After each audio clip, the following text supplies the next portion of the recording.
Hi there. Welcome back to the Macro Mentors podcast series. We're here with another one of our mentors, Adam. Adam is currently doing strategy for a small business lending fintech company. Adam, would you like to introduce yourself and tell a little bit about your journey about how you got to where you are now? Sure. Yeah. Thanks for having me on. So I'm from Canada originally, and I worked in financial sales there for about 5, 6 years, selling mostly to financial advisories and really loved it, but was looking for a change. And so I came to the UK, did my MBA at Oxford. And while I was there, I was really interested in small businesses, startups, consulting, just trying to solve problems for people.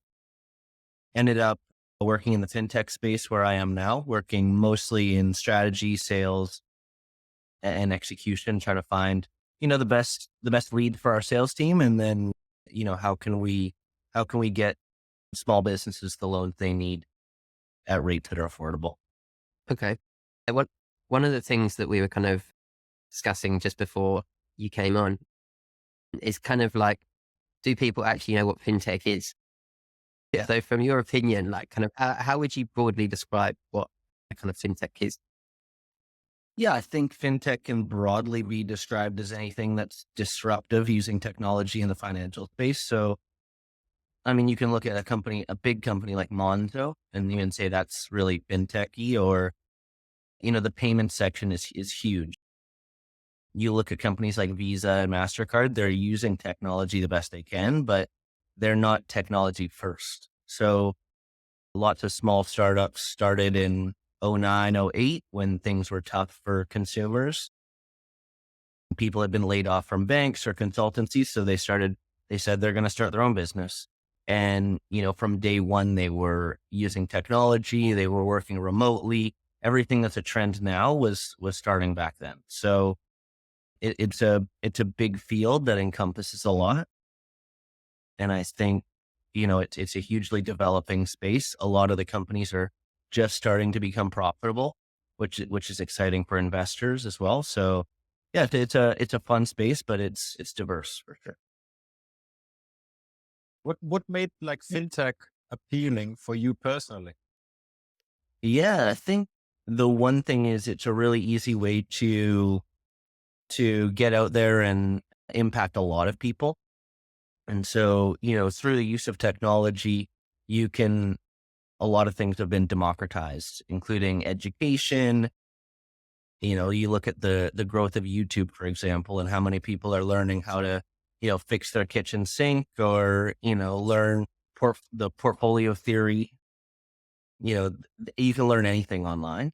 And so that's going to the same as payments or investing or anything in finance. And so there used to be, we were talking before this about, hedge funds and investing, and they weren't so accessible to everybody. And that's starting to change. And technology is the vehicle through which that change is happening. Even you look at the economy now, people are being laid off, banks are starting to reduce their risk. And so it's tough for a small business to get a loan. And so where do they go?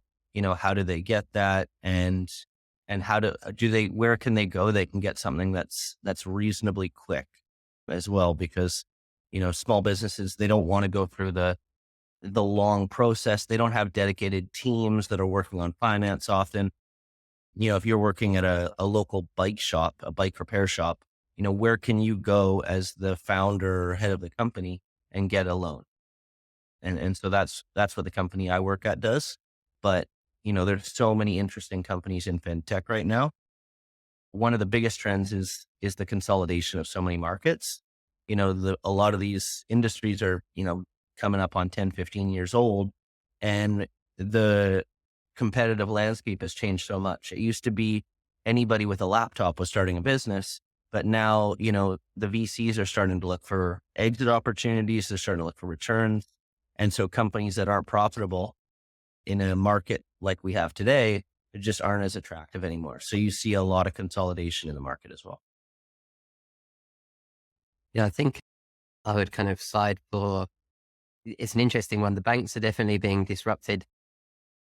They don't necessarily know what to do about it. Like I bank with NatWest, and they basically will financially incentivize you to put an app on your phone now. Yeah. but the experience is still generally pretty terrible. And if I look at kind of the general trend between, let's say, my peers, it's generally a shift towards people have a bank account, maybe they get paid into, but they do their spending out of maybe a Monzo or Revolut because it's much easier to send money to each other, pay for things, block your card if you lose it. And I see that as kind of like a pretty consistent thing. Obviously, like the small business lending market is a little bit niche. Are there particular kind of trends that you've seen in there? I know that the firm you work for offers a kind of variety of different loans, and we're in an economic environment where half the people think we're going to a recession, half the people think we're fine. And because of COVID, the economic data's a little bit extreme, I guess is the most balanced way of saying it. So yeah, is there anything Yeah. specific that you see? I mean, the biggest global trend in anything to do with lending right now is just the change in interest rates. And from my time at Fidelity, you learn a lot about trends in markets. And so interest rates are on like these super long trends. And so it's not like a market cycle that might last 7 to 10 years. These interest rates, they go on a path that might last 30 years. I think they hit a peak in the early 90s, and then they dropped since then up until just a few years ago.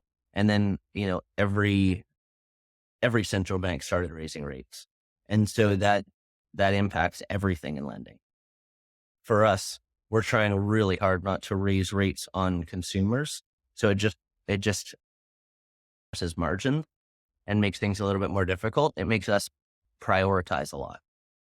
But that's felt throughout the industry. And, going back to companies that weren't profitable, if you already were struggling, if your, gross margin wasn't that great beforehand, and now the rate at which you borrow has gone up, it makes things quite difficult. So yeah, I would say the change in interest rates has been a big shock to anybody who's working in lending, but as well, just like fear of the regular consumer or business owner. If you look at any sort of, index of how people feel about the market or feel about their industry or feel about their growth plans, it's quite negative in comparison to where I was, let's say 5 years ago.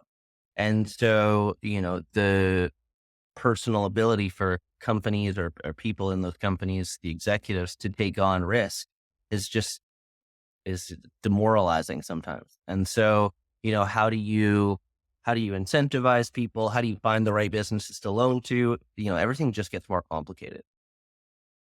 But, if you're working in something like fintech, it's chaos is the normal. So, anybody who's interested in something like fintech, I would just say, be willing to embrace change, because I think that, that's been my biggest learning in the last 12 months is things are going to change rapidly. And if you try to hold on to the idea you set at the beginning of the quarter, you're just going to have a rough time.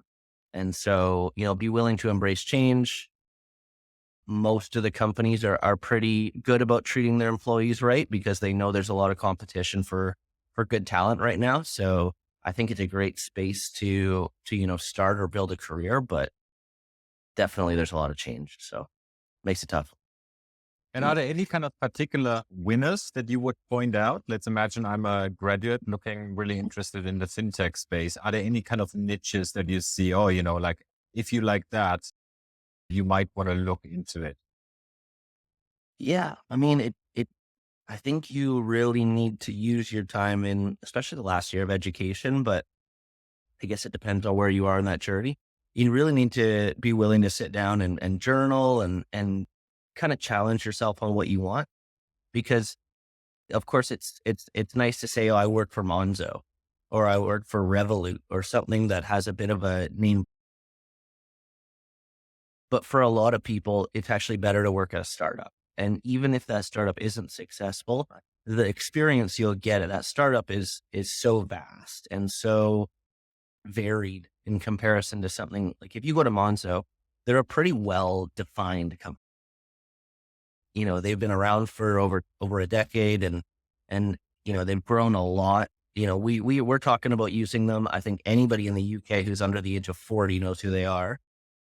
And so you're going to go in there, you're going to have a defined role, you're going to learn their system. But if you go work for a company where there's less than 10 people, it's going to be absolute chaos. But one day you'll be in sales, the next you'll be in operations, the next you'll be interviewing people. So you'll have a better sense of maybe what you like or what you dislike after a year there versus a year at Monzo. So yeah, I think there's big winners in the market and there's name brand, but for me, I would probably really test a student or a person looking to join fintech and say, well, what do you want out of it? Because if you're looking for a name brand or brand recognition, fintech's probably not the best space, because even Monzo's a small, grain of sand in the global economy. And so it's probably better to go work for a company like Visa, where everybody in the world knows who Visa is. And so yeah, I think it really depends on what you want. I would recommend everybody at some point in their life, as the earlier you can, go work for the smallest startup possible, and don't even worry so much about the outcome of that startup. Just go in there and just throw yourself at it and have fun with it. Like it's an exciting world. Embrace chaos. Yeah. It's quite an interesting point you make on the small business stuff. When you actually, in the US, they have a data series called the NFIB, which looks at like small businesses, and they actually kind of map out where their struggles are. And if you actually look at the data about what people say they like actually in the data, the main thing they're actually concerned about is labor. And it's a pretty interesting trend because it's not something that we've seen for a long time. When you look at NFIB, they say demand is fine, the financing is okay, but labor is chaos.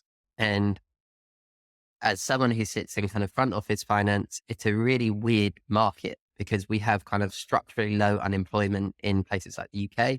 We've got the lowest unemployment since the 1970s. We have structurally low employment in the US, Australia, across most of the planet. And yet people are really gloomy. Like I find I go out into kind of Allen High Street where I live, and like the pubs are full, the restaurants are thing, but like half the people are sitting at the table talking about recession. It's a very, very kind of like weird kind of business environment. It's almost like what you see in the data doesn't square with what you see in your eyes. I think some of it is we're used to a much lower level of real life volatility than has happened in the last few years. Energy prices, Ukraine, Russia, inflation, food prices moving. I think some of them might be a bit of a shock to the system, which is kind of like waking people up a little bit. One of the things that you've obviously done is you've decided to kind of re-educate yourself through an MBA. You want to talk to us a little bit about the kind of your motive for doing it, what you got out of it, would you recommend it? Any tips you have? Yeah. I mean, it's a huge investment. So you really need to think critically about whether it's what you want out of education or what you want out of the next step of your career. Is that what you're going to get out of an MBA? And so I think a lot of people, in my opinion, incorrectly go to an MBA thinking that they're going to learn finance or learn HR or something like that. And, there'll be classes in all those things, and the classes are interesting, but you're not going to come out. I mean, everybody who's got an undergrad degree or went to high school knows that you don't actually become an expert in any of those things. You learn on the job. I mean, that's most of what you learn is on the job from people who have done it before or who are experienced. And you can become an expert in sales or in finance, in, technology on YouTube for free. You can buy a book on Amazon for £8 and you can learn a heck of a lot more. But if you're looking to, change careers, change geographies, if you're looking to build a network, I think MBAs are a fantastic investment. The people you meet at, especially, you look at like, let's say a global top 50 MBA, something like that, pick your number. The people you meet there are super driven. They're goal oriented. They've done semi well in whatever they were doing. And so, you get about 200-300 people in a room who have all done that. And the conversations are quite interesting. And now I'm about a year and a half, 2 years out, and where everybody's gone, it's just like insane. The jobs people have and the industries people are working in, the companies people have founded. And so to have those people in my network, as well as anybody who's ever done the program anytime in the past 20-30 years, who's in the labor market, I mean, to be able to pick up the phone and that person answers is quite helpful. Especially, me moving from Canada to the UK, there's this weird thing in London where people want you to have London experience. So they'll say, yeah, you did this job in Canada. We don't know what it's like in Canada. You guys probably use snowmobiles and dog sleds, so we have no idea what it's like. But if you've worked at a company we've never heard of down the street in London, all of a sudden you're more interesting. And so, having a network or the name brand of a school that people recognize, that makes a huge difference. But, going back to the education, I mean, it's not a good solution for a lot of people. It's super expensive. People take out a lot of debt to go do an MBA. And especially in the US, those MBAs are 2 years. So you've got to think the opportunity cost of working another year is 100,000, maybe something even more. So it's pretty expensive. But if what you're looking for can be offered by the MBA, then it's a fantastic opportunity, especially if it's a well-recognized one. So yeah, that would Do be you my mind? recommendation. Again, you got to go back and think about what you're really looking for out of this. Do you mind me asking? Armin's obviously in Thailand, real lifestyle trade, and you've obviously come from Canada to the UK. I think a lot of people would think maybe the natural move from Canada is going to the US. Is there a reason why you came to Europe? Like what attracted you? Was it just a business school, or, is there something unique that we have here? Sure, yeah. So, one nice thing is London is a great like port to the rest of Europe, so it's quite easy to travel.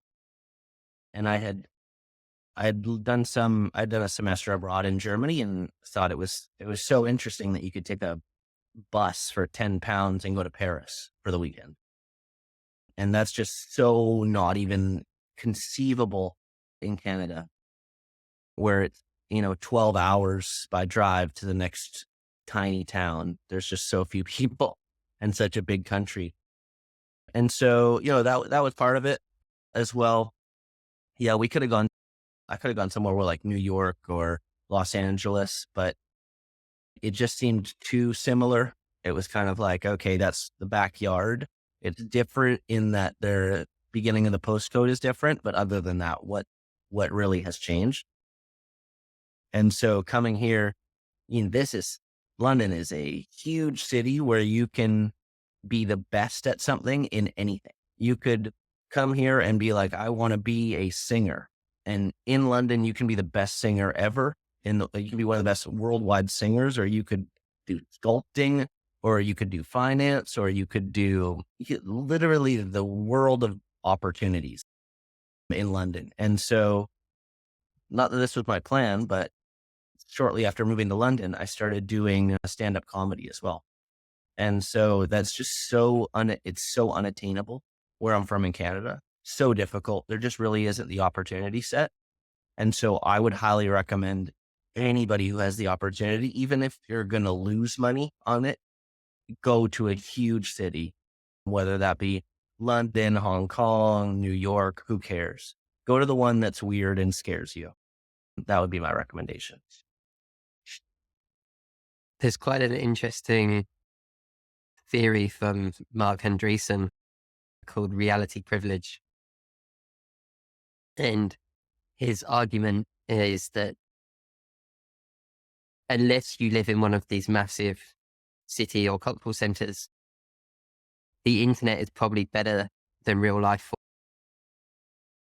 He said, like the cities are full of people who have diverse opinions, will undoubtedly probably find someone who is into a niche like you, or will kind of challenge you in some way.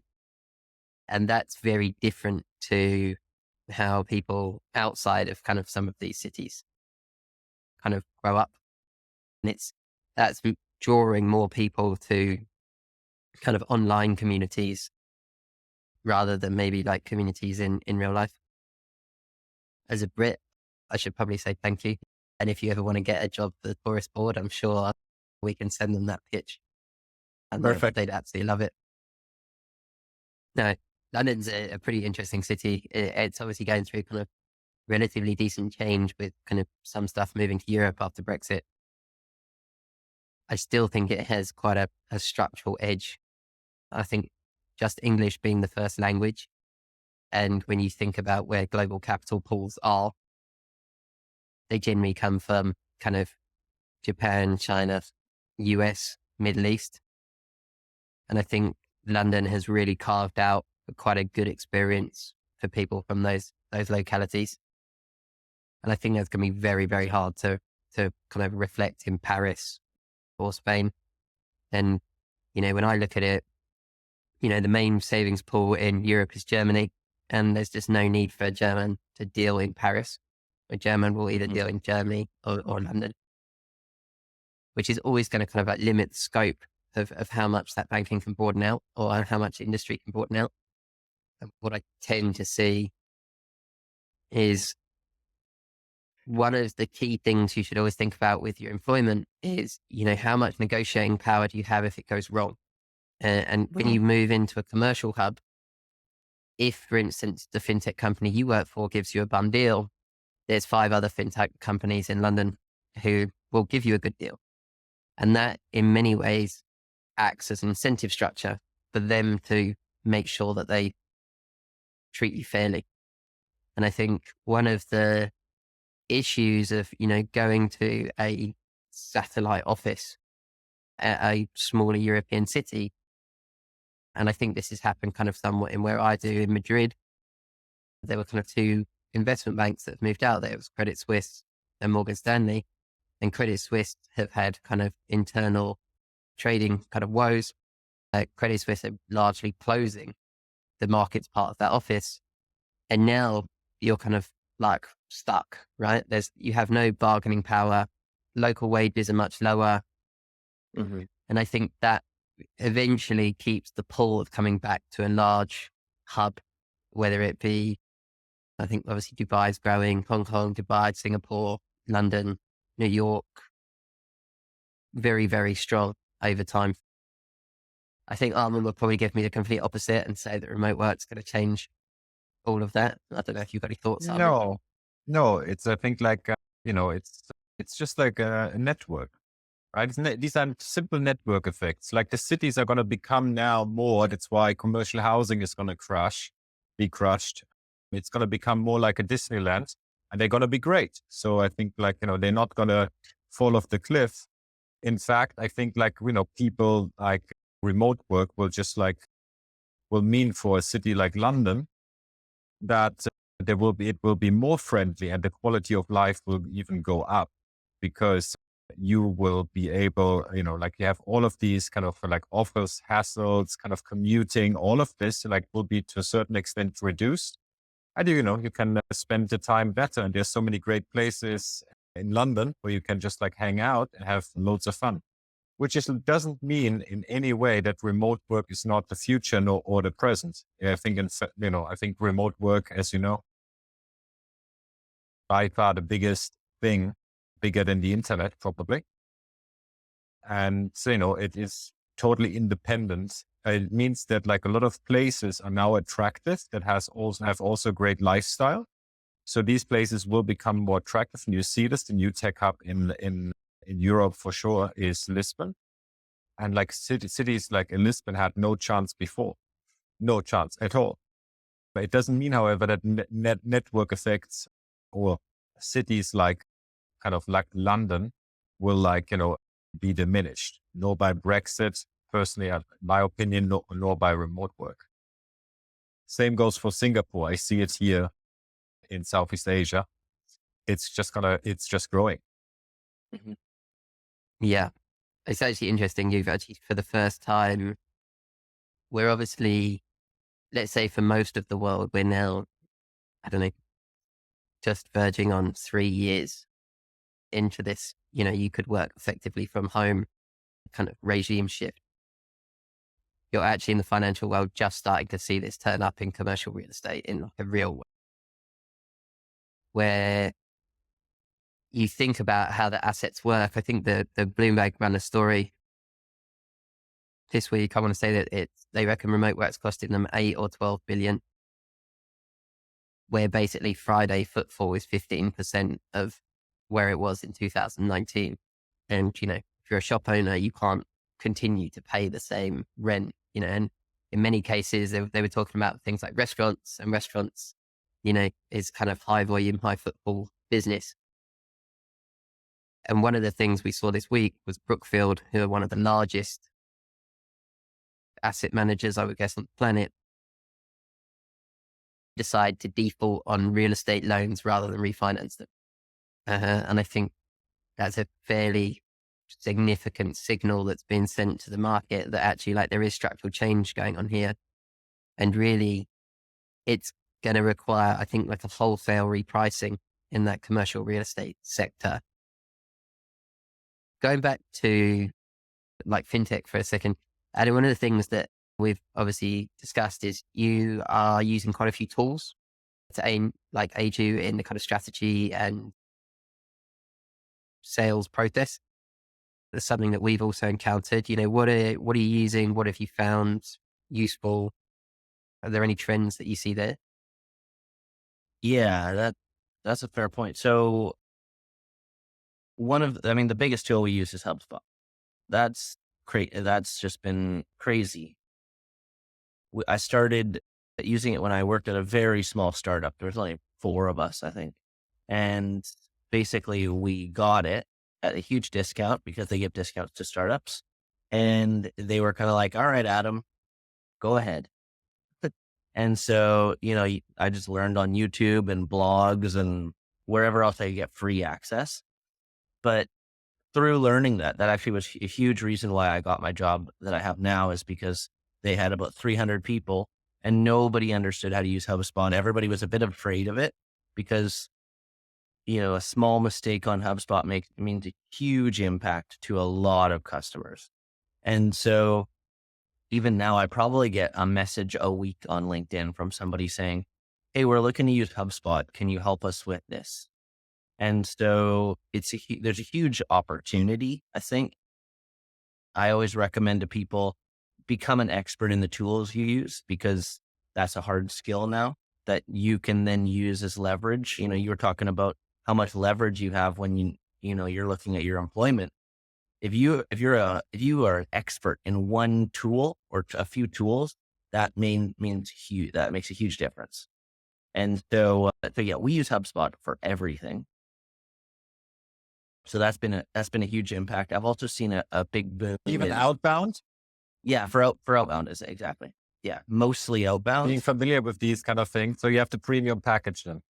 Yeah, we have the ultra premium, it's kind of like if you go for a haircut and they massage your scalp and they give you the nice little wash and they talk to you and they say how great you are. That's the package.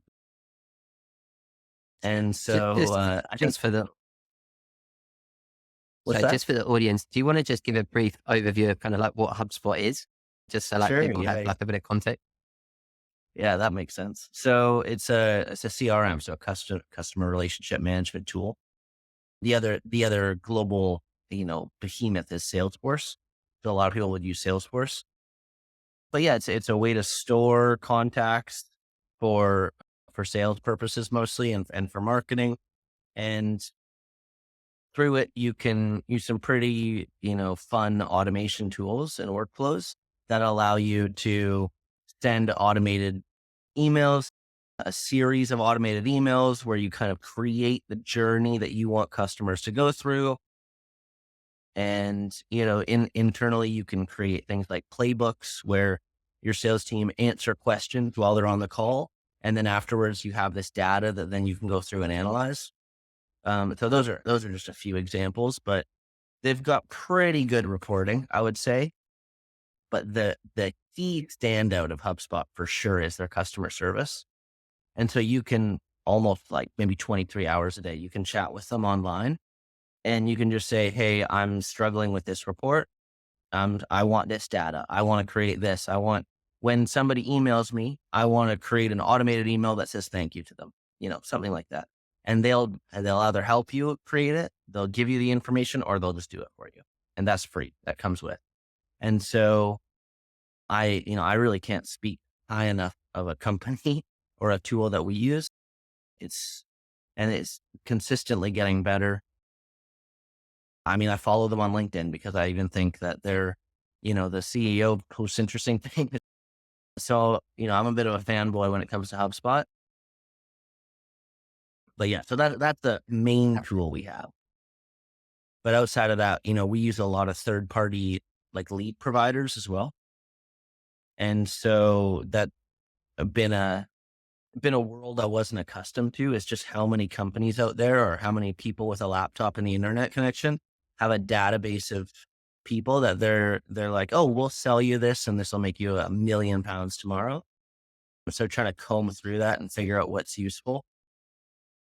I think, that's where having some time dedicated every week or every month where you sit down as a team and think about, we need to be able to clearly define what we're looking for from tools within a sentence or two, helps you, waste a lot less time when trying to figure out which tools to utilize. Yeah, Armin is Mr. I think he, when he was working in the hedge fund world, he sort of said to me, he was like, look, technology's changing. It's becoming like Lego blocks, and you can stitch the Lego blocks together and you can achieve like incredible levels of kind of automation and scale. And you no longer need to kind of code so much. And it's really like going back to kind of, I think if you imagine that we were kind of cavemen and we were having the first tools, I guess like in, many, many years time, it's going to be like many, many multiples of this, right? I know Armin also has a bit of exposure in that kind of lead gen world. I guess I'm still learning, but it's been, I'm quite amazed at what you can achieve using these tools at scale. But you've got to put in And a I bit think of time. Sorry. Go on. If you think about this, right, at the end of the day, it's really kind of like leverage. I think, like, right, Adam, what you are talking about with like HubSpot, probably like some other things, then data providers, and it's personally, I think that you can agree or disagree, Adam, here, but like if you are a young professional, or if you are still at in university, and if you do not like think about these kind of tools, it will make your life much, much harder, because they are really what brings leverage to companies. And right now it's automation, and now automation is getting paired. The GPT APIs are just going to come out. There's the wait list is already online as we speak. So you pair now AI with automation. I've seen already a couple of results, tinkered a little bit around. I think it's pretty amazing what you can do. And I think, probably from your experience as well, that really kind of makes the career difference, right? Like, speaking to your younger self, like what should you learn that people say, wow, this guy knows what he is talking about, even though he's a little bit younger than the other guy, but who has less experience, but that what makes really the difference here, I think, right? Yeah, no, I totally So, agree. I mean, mostly what I would tell my younger self is just, just waste less time on things that are going to get you nowhere. I remember, talking about finance, I remember everybody at the firm I was working for was like, we're going to do our CFA. That's what's going to change our careers. right. Then we'll be so employable. We'll be experts in finance, obviously. And, we just threw hundreds and hundreds of nights, hours, weekends, evenings, everything. You have to sacrifice everything to pass that exam. And then you walk out and it's not so useful. And so, yeah, I think, I mean, what you guys are doing is great. Is I wish I had somebody back then is I could just ask, I'm thinking of doing the CFA. What do you think? And they could be like, why? You better have a really good reason to dedicate. If you put like a value to your time, you better have a Yeah. really great reason to do something. Yeah, it's quite interesting. I have a lot of young people message me on LinkedIn around my job at the fund. And I find, and I was probably the same, in fairness. And one of the reasons I offer like an orientation product on Macro Mentors that anyone can kind of buy is a lot of people, I think they start from the wrong kind of perspectives. They look at the guy, it's natural, right? They look at the guy driving the fast car or who's got the good job now or had it and kind of extrapolate that out into the future. And it's quite interesting when you sit down with kind of young people and you're like, okay, well, like, what are the 10 fastest growing things? Like, forget about like what they are, like what's growing really, really fast.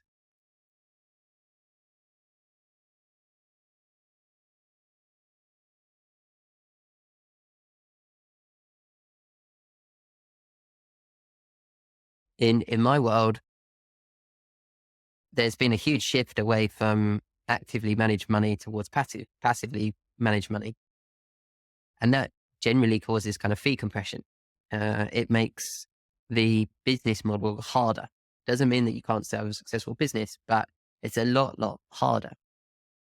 And if I look at it and I was, 20 years old and someone was asking me, like, where are the opportunities kind of going? It very much seems that, technology tools, building blocks, helping companies get leverage, because you're actually bringing something to the table kind of straight away, seems to be like the place to go, right? And a lot of grads don't want to hear that when I tell that to them. We built our platform on Bubble, and I think, correct me if I'm wrong, but at one point Bubble was growing 100%. I think finance as an industry probably grows at a couple of percent a year. X payments, small business lending and things like that. Where's your odds of success higher in the thing that's doubling every month or the thing that's growing a couple of percent a year? And, as you get older, you start to notice that a lot of the people around you, which you may deem successful, in some part have just ridden a massive trend. They've got themselves positioned right in the middle of it. They've got in, some of that is luck, some of that is timing, some of it's skill. And they put themselves right in the middle of the trend. And, over the last maybe 40 years, it was, how does the internet change business? And that But I think still we haven't figured this out, because otherwise, why would we call it fintech? We would just call it finance. Everything would be like fintech, right? That's, I think, the biggest thing, that people just have no clue. There's so many tech haters out there, even in the finance world, the interest rates, like volatility is going up. Tech is cratering a little bit, and people are kind of like satisfied that now, like tech is not so overhyped. And obviously there is a lot of hype around tech always now about AI. That's the latest. But at the end of the day, every business will be a tech business in one shape or another. Right? I mean, Adam, from your perspective, looking at competitors, traditional competitors, do you think you would ever go back towards their approach, or are you looking, or is it the opposite?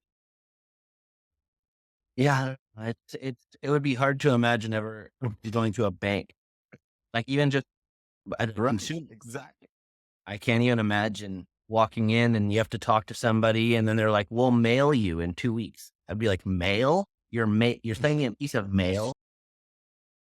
Yeah, no, it's like you said, things that have changed so dramatically.